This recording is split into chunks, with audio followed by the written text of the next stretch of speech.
Bonjour. La première chose que je voulais dire, c'est que je voulais remercier du fond du cœur et chaleureusement l'Espace Éthique, pas uniquement pour cette publication et pour cet après-midi, mais parce que à l'Espace Éthique, j'ai trouvé un lieu de formation, de questionnement, et en tout cas, au quotidien, c'est un vrai lieu ressource pour moi,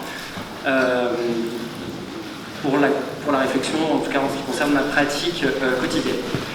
La deuxième chose que je voulais dire, c'est que je vais beaucoup utiliser le je, le moi, mais c'est pour éviter le pronom non personnel on, mais ça s'adresse surtout, il faut surtout entendre nous, parce qu'en fait, je travaille avec une équipe qui est largement venue aujourd'hui, et que tout ce dont je vais parler, je le fais avec mon équipe, et c'est un vrai plaisir de travailler avec ces professionnels.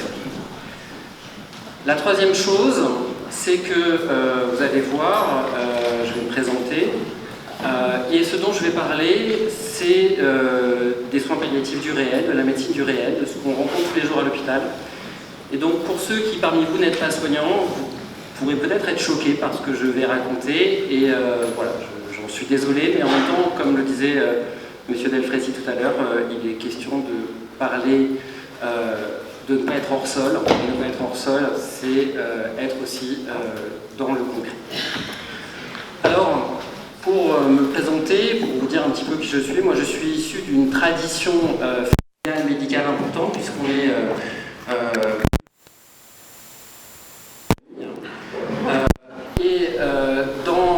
parmi mes cousins, oncles, tantes, grand-oncles, grand-tantes, on fait naître des enfants, on prend soin d'eux, on en opère, parfois même on en guérit. Et moi j'ai fait un choix d'une médecine un peu particulière, parce que j'ai fait le choix d'une médecine palliative, qui n'est pas une médecine de la guérison, mais qui malgré tout, alors il y a beaucoup de préjugés sur les soins palliatifs, sur la fin de vie et sur la mort, et en tout cas moi je considère que je suis dans une médecine de la vie et de la qualité de vie. L'intervention d'aujourd'hui parle de faire mourir, laisser mourir, et effectivement c'est ce qui est publié dans l'interview croisée dans la revue. Et moi j'ai décidé de vous proposer 3 petites histoires, qui sont des histoires vraies, et puis de vous poser des questionnements, enfin de vous présenter les questionnements qu'on peut avoir autour. Alors la première, on a beaucoup parlé de Covid, je vais vous parler de Covid. Pendant la première vague, on n'avait pas de traitement, on ne savait pas, on ne connaissait pas la maladie, et on a assisté à des décompensations extrêmement brutales, des compensations respiratoires avec des patients qui, en quelques heures, passaient de « je respire presque normalement » à « je suis en train de m'étouffer », s'étouffer avec le Covid. C'est ne plus respirer, et c'est une situation qui n'est pas de l'ordre de l'angoisse. C'est une situation qui est plutôt de l'ordre de l'effroi, de se voir et de se sentir mourir en s'étouffant, et avec face à soi des médecins, un peu comme ça a été raconté aussi à l'époque du début du sida, très impuissants et qui n'avaient pas de solution. Alors ce premier patient dont je vais vous parler, c'est un patient qui s'étouffe, et avec l'infirmière, on parle avec toute l'équipe qui s'en occupe, et avec l'infirmière qui s'occupe de lui, et bien en fait, comme il s'étouffe et qu'on n'a pas d'autre solution, on va aller le sédater, le rendre inconscient. On va donc utiliser des médicaments pour le faire dormir. Donc effectivement, il est en train de lutter, puis petit à petit, il s'apaise et il s'endort. Et effectivement, ce qu'on fait après, c'est dans ce contexte-là, je vous en parlerai un petit peu tout à l'heure, mais il n'y a aucun intérêt à prolonger l'oxygène, puisque de toute façon, on sait qu'il va mourir, et que l'oxygène ne fait que prolonger une agonie, et donc on arrête l'oxygène. Et comme vous vous en doutez, quand on empêche quelqu'un, quand on diminue la vigilance de quelqu'un et que derrière on arrête l'oxygène, le patient en quelques minutes meurt. Et si je vous parle de ce patient en particulier, on en a vu beaucoup, mais celui-là auquel je pense, c'est un patient qui est décédé dans ces conditions-là, et en fait, ce dont je me souviens, c'est l'infirmière, Héloïse, se retournant vers moi et qui me dit « mais qu'est-ce qu'on a fait ?» Et donc, c'est une façon d'introduire ce faire mourir ou laisser mourir. Et effectivement, on a une obligation de soulagement de la souffrance quand on peut pas guérir le patient. Là, on savait qu'on ne pouvait pas le guérir. On a un truc qui s'appelle le double effet, c'est-à-dire qu'on peut peut faire des traitements qui peuvent avoir comme effet d'abréger la vie quand on n'a pas d'autres solutions. Mais malgré tout, Héloïse et moi, on a injecté ce produit, Héloïse et moi, on a arrêté cet oxygène, et finalement, la question, c'est qu'est-ce que j'ai fait? La question d'Héloïse. Deuxième question que Héloïse et moi, on se pose, est-ce qu'on a bien fait? Troisième question, était-ce le bon moment? Est-ce que finalement, endormir ce patient, est-ce qu'il aurait fallu l'endormir 1 heure avant ou l'endormir 1 heure après? Ça, c'est mon premier patient. Je vous avais dit que je ne vous raconterais pas d'histoire sympa. Deuxième patient, c'est un patient, là on est dans un autre contexte, il a une maladie neurodégénérative qui s'appelle la SLA, la sclérose latérale amyotrophique. Il est devenu dépendant du respirateur, c'est-à-dire qu'en fait au début il a du mal à respirer la nuit, donc on lui met une machine, un masque, et puis qui renvoie de l'air. Et puis petit à petit, ça dérive.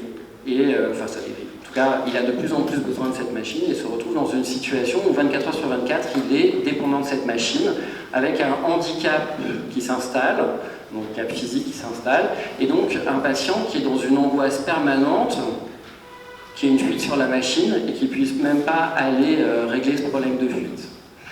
Donc ce patient, il arrive à l'hôpital, il arrive dans un des services de l'hôpital, et en fait, très rapidement, on me sollicite.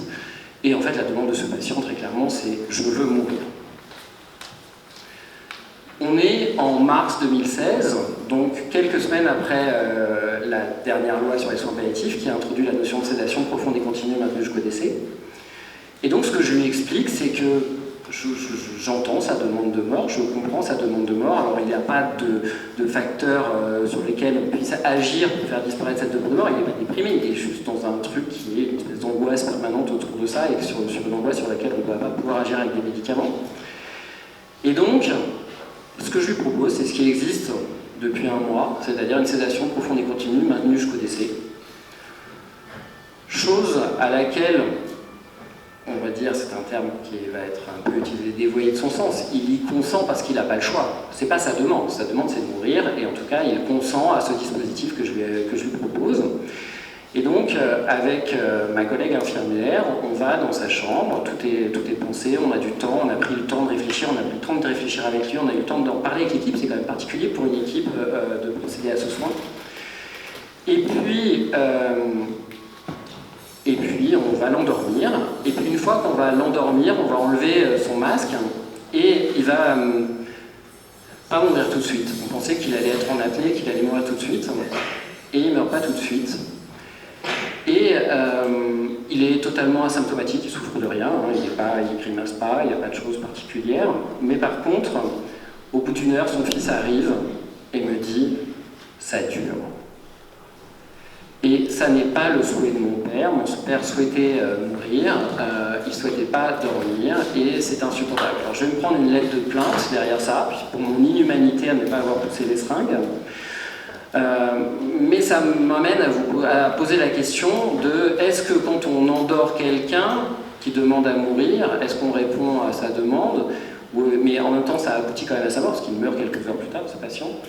Et donc cette question de la sédation profonde et continue, on est le seul pays à avoir ça dans notre arsenal thérapeutique, cette question de la sédation, c'est est-ce qu'il faut le penser dans sa finalité ou dans le souhait qui est autour, ou est-ce qu'il faut le penser dans l'action qui est de faire dormir, de rendre inconscient plus que faire dormir. Donc vous voyez, c'est des questions, est-ce que la sédation fait mourir ou est-ce que la sédation fait juste dormir, et c'est la mort qui emporte le patient. Troisième exemple, alors là c'est un exemple qui est en cours parce que c'est une situation qu'on traite avec mon équipe, pour laquelle on est sollicité avec mon équipe depuis une quinzaine de jours. Alors pour vous résumer les choses, c'est un patient qui arrive à l'hôpital avec des troubles neurologiques, il est fatigué, il n'est pas bien.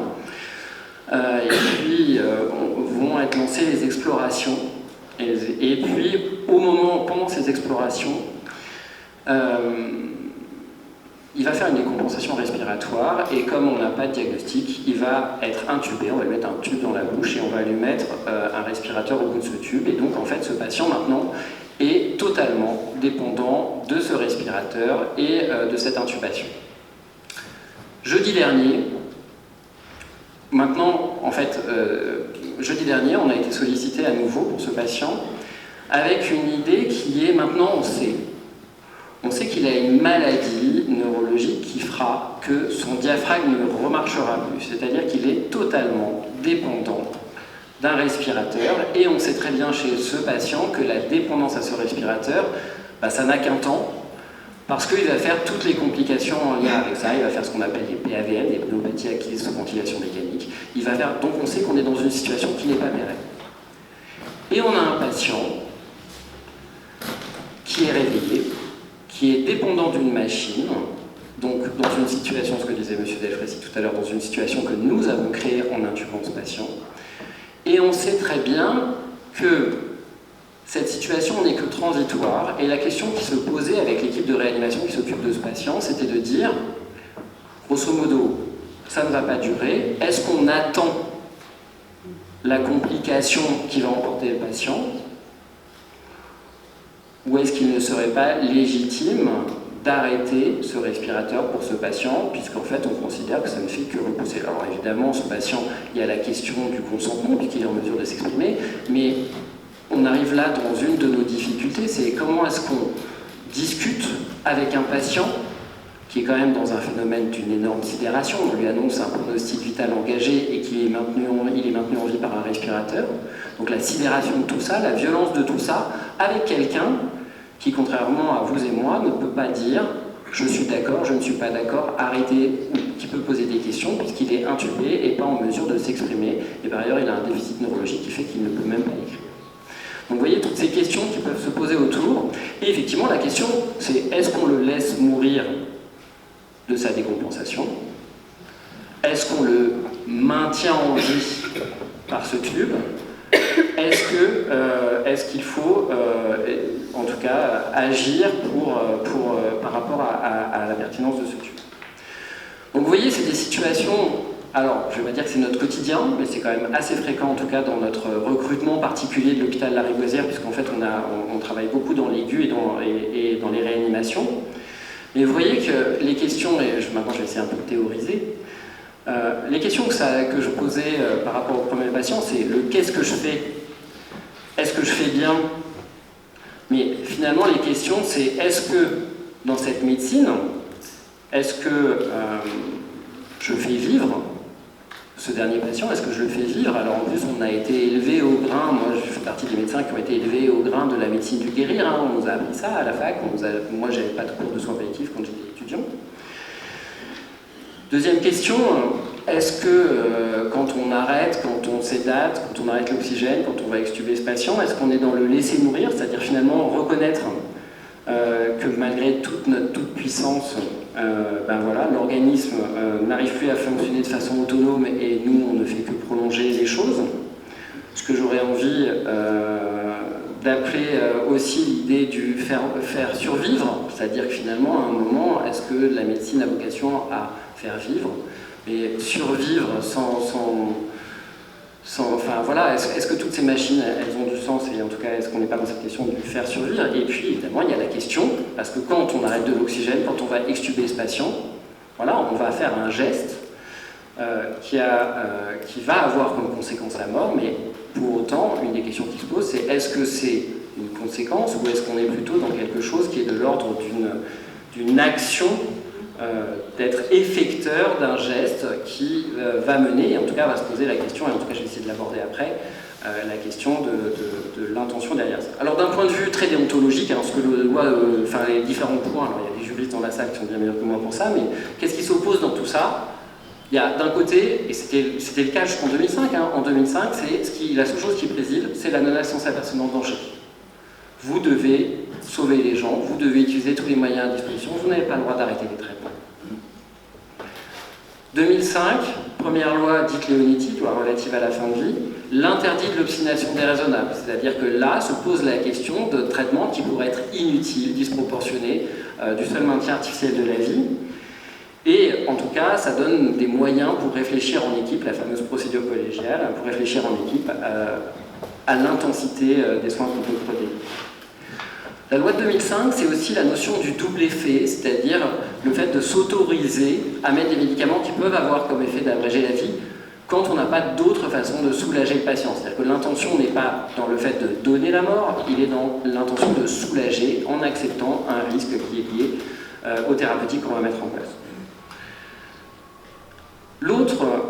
Les deux autres points déontologiques qu'on pourrait aborder, c'est la question du consentement aux soins et la question du refus de soins.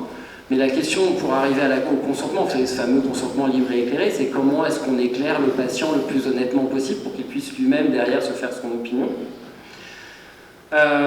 Et puis la dernière chose dans la loi, et je vous en ai un peu parlé avec ce deuxième patient, c'est la question de la sédation profonde et continue maintenue jusqu'au décès, qui moi m'interroge beaucoup dans le sens où le patient ne fait pas une demande de sédation, le patient il fait une demande de mort. Et effectivement la réponse du soignant derrière est une réponse que l'on peut penser comme une réponse de sédation, mais en même temps, voilà, la question c'est est-ce qu'il faut penser cette sédation dans sa finalité ou dans son geste. En tout cas, moi, si vous avez bien compris, alors je fais un peu vite parce qu'on m'a donné 10 minutes, mais je pense que les différentes questions qui se posent dans notre quotidien autour de tous ces gestes, parce qu'on fait beaucoup de gestes dans les soins palliatifs, on prend des décisions, on a une certaine responsabilité dans ces décisions. Il y a la question de l'intention de ce que je fais. Il y a la question de cette action que je fais, quelle elle est, et cette non-action, parce que ne rien faire, c'est aussi une action. Et puis la question de la finalité de ce qu'on fait. J'ai deux conclusions. La première, j'ai fait récemment un cours avec Milena Maglio, qui est aussi co-auteur de cette revue, et qui citait Rachel, et qui disait « Aujourd'hui, une des questions qu'on devrait se poser, c'est est-ce que la médecine, ça a pour but d'être en vie ou d'avoir une vie ?» Et moi, je voulais rajouter à ça, alors être en vie, avoir une vie, et ne pas survivre à tout prix, puisqu'effectivement, à un moment, notre hypertechnique peut mener à ça. Ça, c'est ma première conclusion, et je pense que ça pose beaucoup de questions dans une médecine moderne du guérir, dans une médecine moderne de l'hypertechnique, d'arriver à se poser la question du sens de ce qu'on est en train de faire. La deuxième question, ma deuxième conclusion, et je m'arrêterai sur ça, c'est, je vous ai dit, ce patient que je sédate et qui meurt, ce patient qui a un Covid, on est en avril et en fait on est à un moment où on est beaucoup dans l'inconnu, que je sédate et qui meurt. Ce patient qui est maintenu en vie par ce respirateur et qu'il va falloir arrêter d'une façon ou d'une autre. Tout ça,